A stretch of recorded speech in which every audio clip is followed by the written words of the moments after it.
Hello everyone, Garima this side from the Regulatory Division of Diwan P. N. Chopra and Company. Today we will discuss the recent amendments introduced under FEMA regulatory framework governing the export and import of goods and services. On 13 January 2026, the Reserve Bank of India notified the Foreign Exchange Management Export and Import of Goods and Services Regulation 2026. These regulations will come into force from 1st October 2026 and will replace the earlier 2015 export regulations along with the existing master directions on export and import.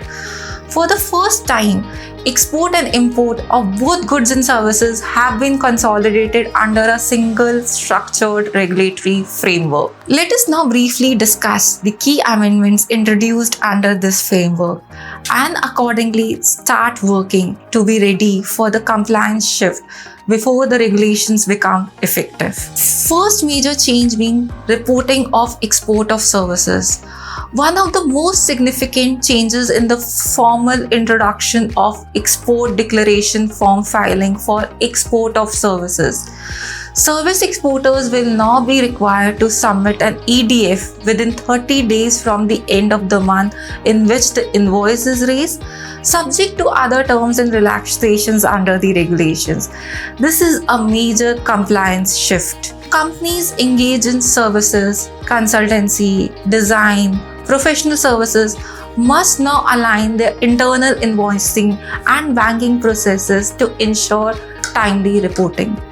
If you are a service exporter, this is something you must start preparing for immediately. The second major change being relief for small value transaction.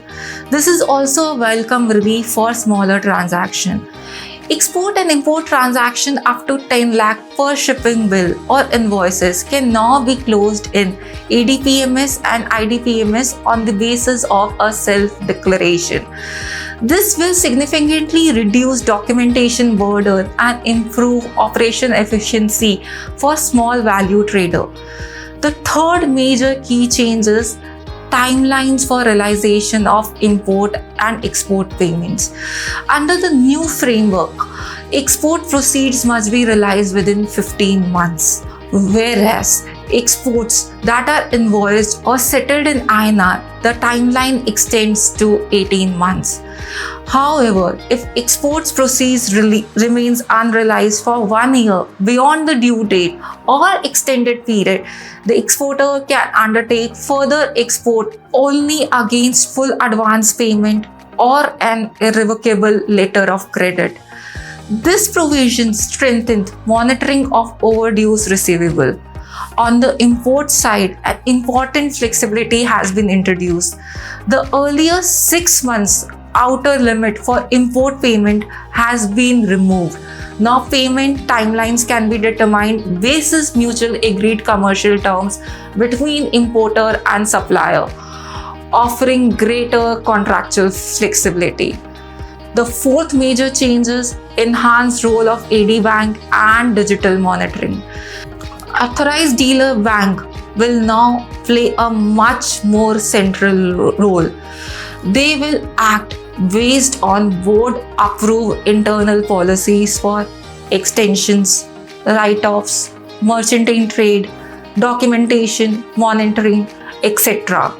At the same time, reporting under ADPMS and IDPMS has been codified with stricter timeline. This means delay in realization or import payment will be tracked more closely. Digital oversight is clearly being strengthened. Now, what are the action points? These regulations bring consolidation, digital monitoring, and increase accountability. If you are an exporter, importer, service provider, banker, you should begin reviewing your internal compliance system, invoicing practices, and banking coordination processes well before 1st October 2026. Our team at Diwan P. N. Chopra will be happy to assist you in evaluating readiness and implementing necessary change. Stay tuned for more regulatory insights.